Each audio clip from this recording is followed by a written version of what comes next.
Hey everyone, welcome to this webinar.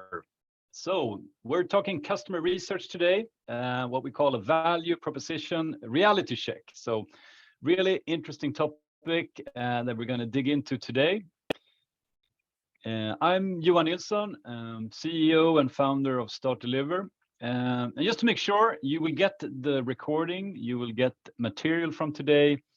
And as this is a live webinar, if you're listening in now and not in the recording, you can also post questions. So feel free to use the Q&A tab in Zoom and post your questions and we'll bring them up later. Just a few things before we get into today's topic. So Start Deliver, we make a customer success platform. So a tool to work with customer success. What we also do is that we have an academy. So we have training programs for customer success managers, for heads of customer success. And just wanted to mention that we have some intense 2-week programs for specific parts of the job of customer success. So we have a retention program, we have an onboarding program, and an expansion program. So make sure to check those out at impactdemi.com. Or startdeliver.com, and you will find these programs. So that's one part of what we do. But today we have a special guest. So Natalia, warm welcome to you. You have a long background in customer success. Presently, you're head of customer success at Mediatool. And before that, you were VP customer success at Revenue Grid. Welcome. Thanks, everyone. Happy to be there. Before we get into customer research and today's topic, tell us a little bit about yourself and how did you get into customer success? Yeah, for sure. That's actually a very interesting topic.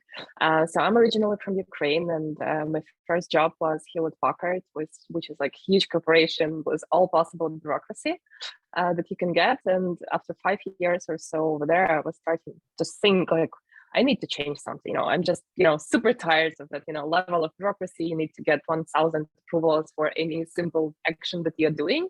And I started to look for a job. And after a year of passive, I would say, looking for a job, I found an opportunity at Revenue Grid. Previously, it was called like Invisible AO. And job title was Customer Success Manager. And I was like, what? Customer Success Manager? What's that? Then I started about that. Yeah. Then I started to read about that, and I was super excited about now what's that, how it's working. I was always part of customer service, customer facing teams. So I was communicating with clients, building relationships, and so on and so forth. So it was kind of similar with what I was doing at Hewlett-Packard, but kind of in absolutely new words. Then I started to check resources for any other job positions with the same title, and that was literally one of the first positions for customer success manager in Ukraine back then. Yeah, so I'm really proud of being like one of the first customer success managers. You put down the flag in Ukraine for customer success. Yeah, and then I started to check, okay, what kind of salary I can request. Like in Ukraine, there are lots of websites when you can check average salary for that position, that level of English, and so on and so forth. And there was like nothing about that. So I was like, okay, then I need to check on United States like website. So I checked there, obviously salaries was much higher. Then I started, to do that reverse engineering calculations of, percentage wise, how much should I decrease for that salary. But that's like, so as soon as I started, because of my background with enterprise companies, I became like really quick senior customer success manager who's responsible for most of the enterprise clients. Huge ones, and I really quickly grow to team lead and later on as to VP of customer success, and really fall in love for that job because it's really about being, to care about your clients, being responsible for them, and building a relationship, which is key to customer success. Yeah. How big was the team there at Revenue Grid when you were VP? When I left Revenue Grid, I had 30 people. So there was like 4 departments. I was managing customer success, implementation managers, pre-sales managers or solution engineers, and first and second level of support. So that was all of that people was under umbrella of customer success. Yeah, cool. And now you're in Sweden and working for a Swedish SaaS, fast-growing SaaS business, right?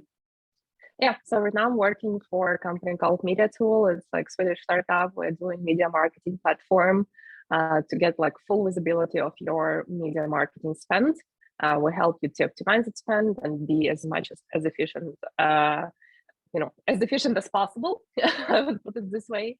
So yeah, I started my journey there like 7.5 months ago, and I'm absolutely happy to be part of that team. And as a new head of customer success, I had power, to do some changes.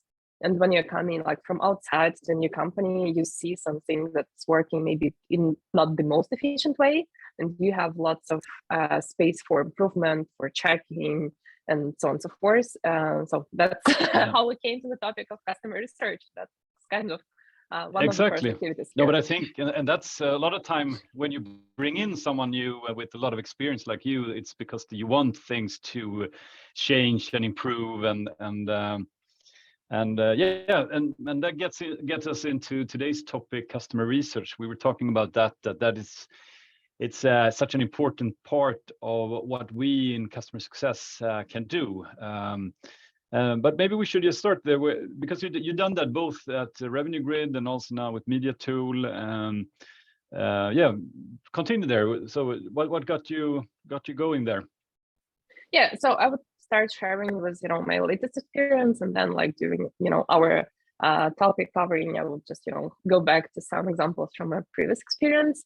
But for me, customer research is so that can be handled in absolutely different way for absolutely different companies. It would really depend on the stage, on the problem you're facing, challenges right now you're in. So for me personally, how we started. So I came in the company. I understand that we had some certain churn level. Everyone had churn levels. There is no companies with zero churn, and like everyone who was working here, they just knew why customer left. So we have some documentation, it's stored somewhere, but people just knew that. They're like, okay, I need to have clear picture. I need to analyze it. I need to process it. I need to make some decision based on the data, because when people just know that, that knowledge can't came to my brain by any possible means. So we started like first initiative was like research and churn reasons and interviewing clients who was like on high like churn risk. The next step that we started was like, okay, right now we know why. I mean, we kind of know why clients is leaving. You can be 100% sure about all possible reasons, but we kind of know. And then like, okay, we need to understand why our clients staying with us. What's the main values that they're getting from our product? How we can scale that? How we can help our sales and marketing team? How we can help ourselves? Because so we have it's such an obvious thing, right? Yeah. So we have one successful client, one not so successful. How can we make that second client much more successful? So we need kind of to have that success story. And it's not only about posting something in the website, but it's just get that in the DNA of CS team, so that everything will be around values that client are getting and how we show that success to client. So we started that we called that as a customer research project. But the main value for that project was to understand literally like what's the values our clients are getting from us, and like not what we're teaching as a sales team, but what clients understand in that. So what they get after 1 month, 6 months, that 2 can years. be a different thing, right? Absolutely. I mean, it's kind of similar. It's not like opposite way, so it's not like black and white. Of course. But it's like all shades of gray in between. Yeah. And before you did start this project, did everybody have the same view of this internally, or how was that? No, I mean, I would say that that's pretty standard thing for any company. So if you would ask like all employees in the company, like what's our main value, can you please do me elevator pitch, that one sentence, like what we're doing, answers was absolutely different. And I would say like as a head of CS, my first job, my first task that I've done was start interviewing all managers in the company, asking, that question, like your definition of ICP, your elevator pitch, like one sentence, like what we are, like what we are doing, why we're doing that. Right. Answers was I was surprised, to be honest. And like, I really like this company because of that. So Answers was in the same area. So, not the same wording, but in terms of meaning in management, we was very aligned, and that's really lucky. So I know that not all companies have that.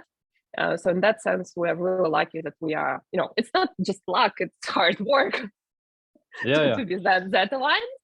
But when I think, ask, but very important point, I think there. I think it's we're going to talk about customer research, but it's also good to do some internal research, especially when you're new and you have the opportunity to see what people in the management that's been a long time in the company, their view of this. And I would say more often than not, there is variations there, and I think it's important to also align everybody on ICP, ideal customer profile, and also what is our value proposition, and how is that. One thing is how we sell the product, as you say, but also what is it really that makes our customers stay and really like advocate for us, and who are the most, and what are they doing, the ones that are the most into our product. So I think it was a good point also to do the internal research. Yes, I mean, to rephrase it, like, first step was, do that internal research on the clients. Yes. So how internally we see our clients, what they're doing, what they're getting, and so on. But the most interesting part started when I started to speak to a sales team and CS team. And the point there was that people who's working closely with the client, they have different opinions.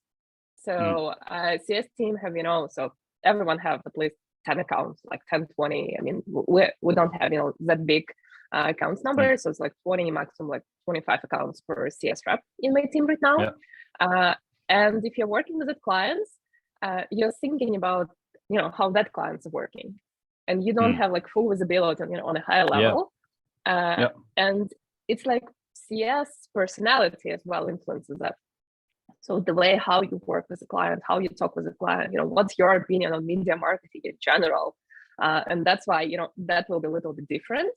So when I had that conversations like separately with sales reps and with CS reps, I understood that sometimes like they're absolutely opposite. So being media marketing platform, we are covering like full life cycle of media marketing, starting from briefing, planning, getting results, and doing some improvements on, to start the cycle once again. So we have lots of steps in between, but just an example. And for example, for some CS, they was like, planning is our best part. Planning is just providing the most value.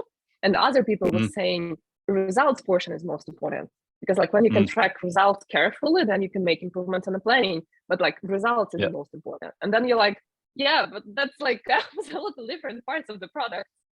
It's not the same. No, but I think that's type of findings that you are, that's key to find first internally, but then also to verify what is it, how is the reality. I would say that, so interesting thing that in reality, so when we started to interview clients, we get pretty much the same results. So companies are working in a different way. And for some, results are much more important than plans. For some, plans are much more important than results, and that was kind of surprising.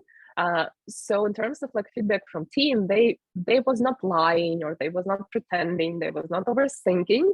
They was really just asking, customer thoughts. But right now we have proof of that, and that helped us a lot to improve our onboarding process.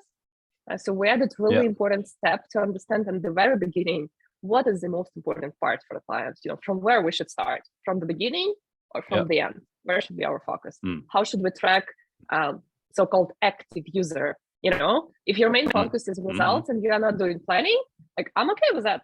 That's not a problem for me at all. But if your main values that you're getting is planning and you are not doing planning, we have a problem here. Definitely. Yeah. So it gets back to what is the goal for this customer with our tool? What are they trying to achieve? But super, I think. I think, what customer research is all about is to remove this gut feel and to get into real data and get it from the customer. So I think a lot of people listening to this are, of course, very much into doing customer research, but I would say also a lot of people push this or don't do this. And I know a lot of CSMs are really busy. How did you how did you get the project running, and how did you get everybody behind you here doing this? I would say with that customer research, the most important part is, to sell the idea first to management. Then that we need to do that, like what benefits we will get from that. Secondly, to CS team, to people who will be doing that interviews.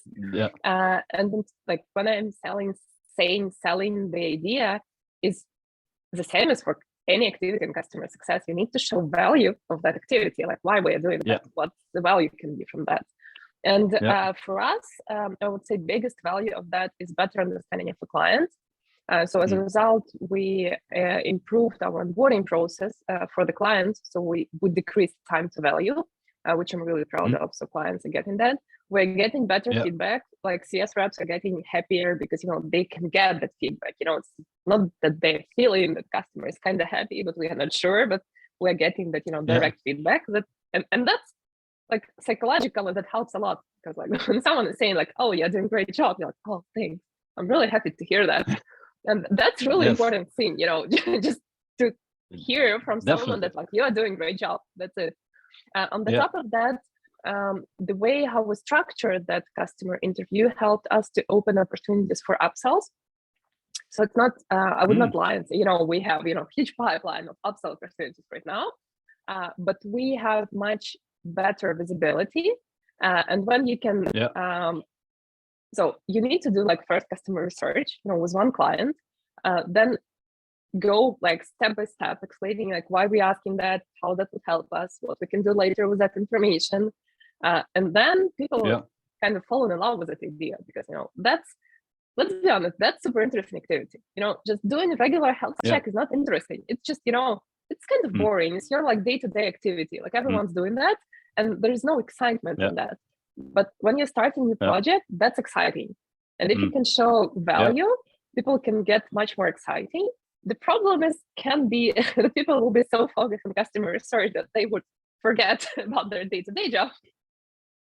Yes, exactly. Because this one is much more exciting. It's a balance, right? It's a balance. Yeah.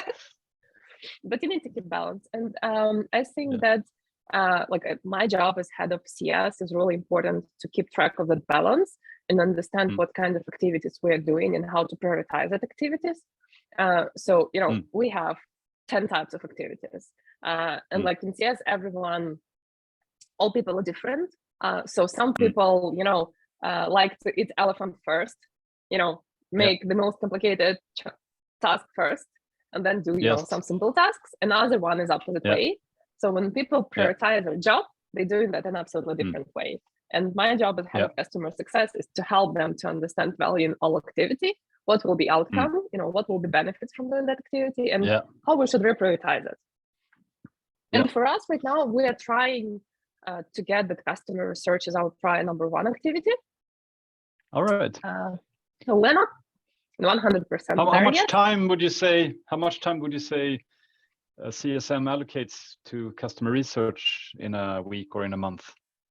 I would say, so in a month, we have goal to have 3 customer interviews per CS rep. So as usual, it's like 30 to 1 hour, 30 minutes to 1 hour meeting. So we're trying to keep balance because, clients would not spend, hours and hours and days without something called discussing that stuff. So it should be as short as possible, I would say, and as beneficial as possible. And of course, we need some time to prep. So I would not say, it's like 5-6 hours a month. That's like so significant load. So it's not that, that's on a daily basis, you need to make 3 interviews and so on and so forth.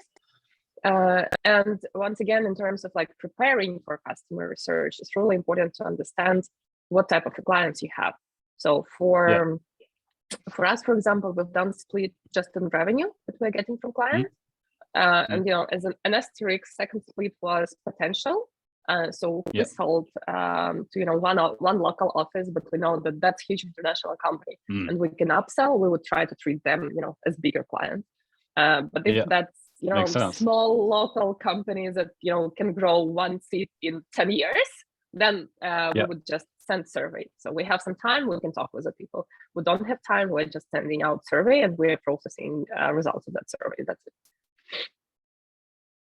Super. So three per month. You said 4 or 5 hours maybe per month. So it's not a huge part of the work you do, but it's very important, as you said. It's top priority for you. That's really interesting, I think, for people that listen in here. And I think it's also really interesting to say, like, how did you actually go about?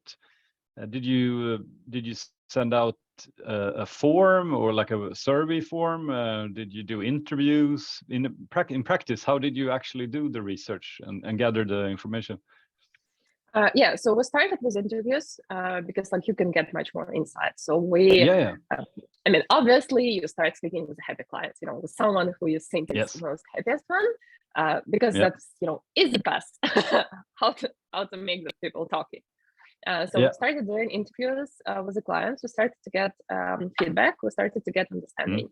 Then at some point we was quite loaded with a couple of projects that came, so a couple of new clients, and the whole team was, you know, that's like biggest enterprise client that we get, and you know everyone was helping, so we had no time, like literally that's you know, what we're saying about balance. So we had no time to prep for that, and we decided to send out survey for like that big chunk of our smaller clients, and like we sent surveys. So we sent, I would say, 30 emails, like with link to a form and asked to fill that in, and we got 22 replies, which is, I think, like fantastic reply rate. Yeah, definitely.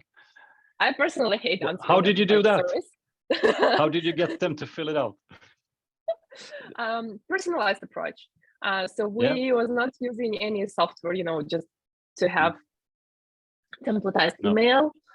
So that was personal email from CS rep to people that they was working like really closely, or you know that they know, and that was like, we want to improve our product, and your feedback is really valuable.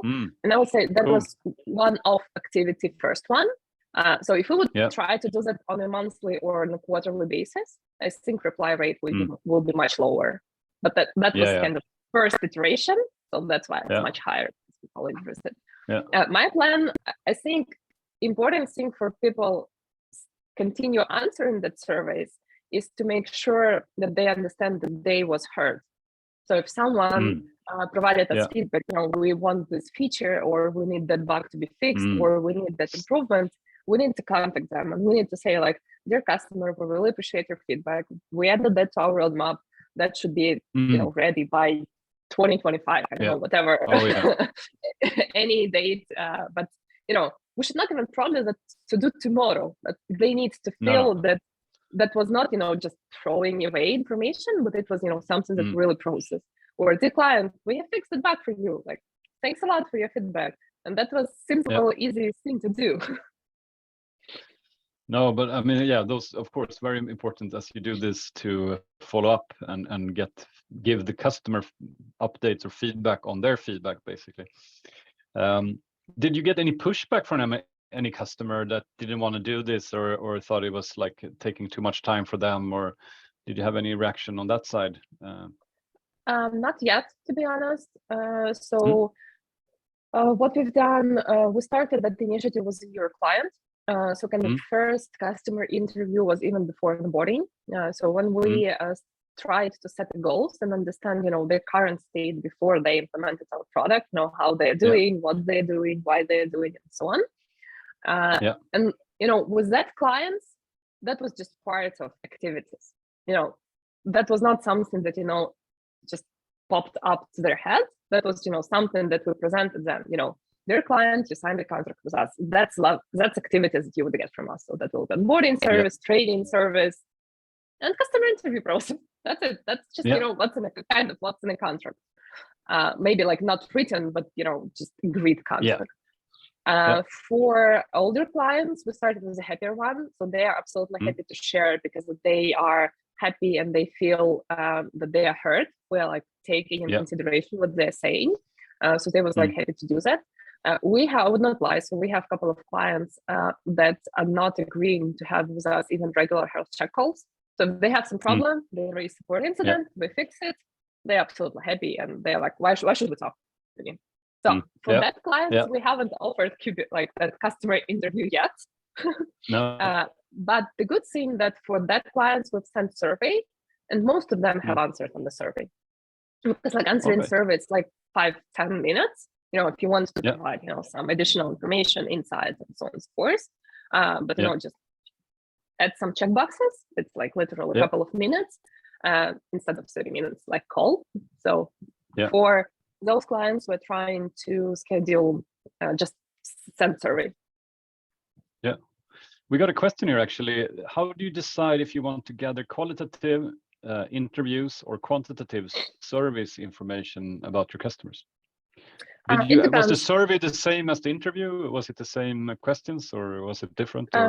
Pretty much the same, but like during conversation, you can discuss in much more details. Yes. But yeah, it's pretty much the same. We're doing both like qualitative and quantitative research. So we're working under how to show ROI for our clients. And that I know that that's kind of painful topic for everyone. How the best way to show ROI to your clients. For now, as I would say, most of companies, we are at the stage where we are showing ROI with time saved. That can be converted like to money pretty easily, I would say. So right now we are gathering like quantitative information on how much time you spend on certain activities that can be covered with our product. And later we compare. For newer clients, it's a good thing because before our tool you spent 1 month. Right now you're spending like 2 weeks. That's a good improvement. And actually, we got even quotes from some of our clients. So one of our biggest enterprise clients, and they have quite a big media marketing team. So it's like around more than 100 people. And they mentioned that we saved at least 1 week a month for everyone in the team. Whoa, because of that's a lot. How it's, yeah. And it's like, when I started. Should you increase prices maybe? Kind of. Yeah. No, but interesting. That's great. I mean, that's super. I think exactly. This is a great way to find what you want to measure as ROI or outcome or for your customers. Super interesting. And on the top of that, we're asking some qualitative questions. So for us, the most important, like, what kind of value you're getting, how disappointed you will be tomorrow, asteroid would fall on Earth and we would not be able to use Mediatool. And that's like really nice question because it really helps you to understand how sticky the client are. Because definitely. if they would not be disappointed, that's a high churn risk, I would say. Yeah. Absolutely. And other question that we are asking, but like if we're sending survey, it's an optional, and we're not pushing super hard when we're having interviews. And that's the question: with what organizational goals we can help you. So if that's an interview, we're trying to understand landscape of the client. What's the KPI of the department, what's the KPI of the teams, how we can help. And trying to understand how we can help with achieving that KPIs. Or goals or OKRs, it depends. But, it's goals. But when we're sending survey, that's optional question. But surprise for me, like 80% of clients have filled that in. Sometimes told us like not at that point, or maybe we would think about something later on. But that was not blank, which is really interesting thing. Yeah, we're almost over here, but I think you picked up some really nice findings. Was there any like other aha moments for you or the team when you started receiving these feedbacks and getting the summary of the research? Yeah, I would say so. Like a couple of takeaways. So when we started the research on churn reasons, we understand that quite a few clients churned because they never finished onboarding. Not because CS was doing the job bad, but because process was super complicated and we wanted to set up everything perfectly before we let clients to go in the product. And at some point there was like, I just want to go there, just let me be in the product. I don't know that I don't need a perfect setup, I just want to be there. And when we changed our onboarding process to be as simple as possible as quick as possible to get clients as soon as possible to a product. We've seen great shift in that, which is like super simple thing to change, but it made a huge difference for us. Another good outcome that we get, so when we started that interview process, we have quite a few clients from the United States, and most of them mentioned that they lacking a certain functionality that is not useful in Europe at all. And like being based in Europe and having like more experience in Europe, we was not thinking about that in general. But like when you hear that from almost every American client, you're like, maybe we need to build that. Maybe we do. That's not an easy feature. I mean, it's not like days of development, so I would say it's even months of development. But still, it would help us to open American market much bigger, which like everyone in the company wants to grow. So it's not kind of CS outcome per se, and we could not use it very much. But company-wide, it's really useful for us. Another really interesting gathering was, so we got quite a few feedback that it would be great if we can search by certain brand, or it would be great if we can see results only for Q1 instead of the whole year. And that functionality is absolutely present in our product. I mean, that's pretty basic, like filtering on the calendar. But we was like, okay, if we're getting like 5 out of 20 clients saying that they could not actually find that, we need to do UI improvements. That's super easy to fix. You know, it's hours of development, just to change colors, make it more obvious, but that helped us a lot. And that's like super, super easy thing, and that helped a lot us. Another one. Super, the last thing that I would share. One of our clients, this client that was sharing that, how can we do that? Was like, okay, they haven't found that calendar icon. That's one thing that's like, UI team, please take care about that.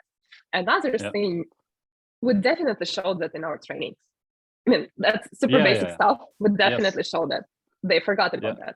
So guys, let's organize separate training sessions for that bigger clients, and let's have regular training sessions for our clients just to refresh their memory. Because if people are not using that, every hour or every day, they forget about that. Especially if you need to make some reports. You made report, you're just using it. Data is updated, you're using that report. Then you need to make another new report and like, okay, I've done that like 2 months ago. How I'm doing that? Obviously I have the button new report, but how I'm doing that? And that's like easy thing that we are doing right now, and we see great value from that. No, but I think those are super relevant points, and I think most of us here would probably find those things if we started doing this research as well. Both features that we don't have, and also features we have but the customer don't know about. I mean, is that a feature? You can question that, right? I think those are super valid. We have some questions. What is the difference between customer research survey and customer satisfaction survey? We have the latter, and it sounds similar. It is similar. It can be combined all together. So I would say customer satisfaction for me personally, it's just, sending how satisfied you are with the product, or how like kind of NPS. So it's just, scale from 0 to 10, and that's it. So for me, it's more simple version. Customer research and survey is pretty much the same. It just depends on how much accounts you're owning and how many time you have just to have interviews. I personally would want to have as many interviews as possible, but time is really precious, and you could not, afford yourself doing that. So that you need to find that balance. We're having 5 interviews, sending 10 surveys, or and most likely the research, I would say, generally is more extensive, and you go deeper. Satisfaction is more getting the sentiment of the customer, and that maybe you could combine them as well if you do the research. But I would say that's the main difference there. Another question. If I can add that about customer research, I would say it's kind of one-time project. So you can write and make research on different topics, but it's not something that you're doing, 5 years. Sounds like it's kind of short-term project. But for customer satisfaction, it's something that you want to track regularly. I fully agree. And last question here. Did you train the system team to lead customer research interviews? If yes, how did you go about it? And what were the most important things you covered? Definitely. We've done the training. So I created a template that we're using for interviews. And like for the first QBR with every CS rep, I'm like sitting together and helping to prepare a presentation that we would go over with the client. Obviously, you know, lots of information we would receive from client, and we would, you know, later fill in that for our reference. But you know, we need to come to the client and show something, so client needs to see value in that meeting having with us. You know, it's not just them telling information, but that they need to get value from that. In terms of training, so I would say in my previous company, what we've done, I was for like certain people, I was handling the customer research myself. They was kind of listening. And like when we had, you know, continuation of that in a quarter, they was doing, and I was there, you know, just helping them. So it was, you know, kind of balance. For some people who are more senior and, you know, they've done it previously in their career, I've just done some basic coaching, what information is important in that company for me right now, why we're doing that, and so on. So it's just, you know, small coaching, why we're getting in, what exactly information we need to get. So I'm lucky here that my team right now in Mediatool, they're absolutely capable of doing that. So it's just some prep work beforehand, but not, you know, myself doing that. But I think it really depends. If you're head of CS, you really need to understand, you know, seniority or maturity of your team. And sometimes, I mean, you need to get your hands dirty. Like you need to do the job. You need to show. No, definitely. You know, and I think it's a good question, because it's not fair to just ask a CSM to do this if they feel uncomfortable doing it, and it's not going to work if they are uncomfortable doing it. So I think it's a really relevant question. And I think the examples you share there are great. You could add to that you could do role play as well. Do the interview internally first, try it out, and make people practice internally before you start doing them on the customers. Great. Like as head of success, I definitely need people to do that, you know, and think and be in mind with the client, you know, to get, you know, in their brain and understand everything, not, you know, just checkbox, you know, I've done customer research, you know, checkbox. I've done that checkbox.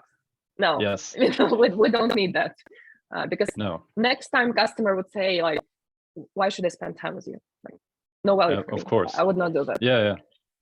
The coaching is really important. Sorry. Great.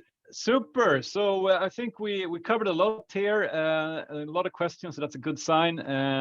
Thanks a lot, Natalia. I think this is a super topic, and I think we have reasons to get back to this later. Thanks everyone for joining, and we'll see you all soon. You're welcome. Have a nice rest of the day, everyone.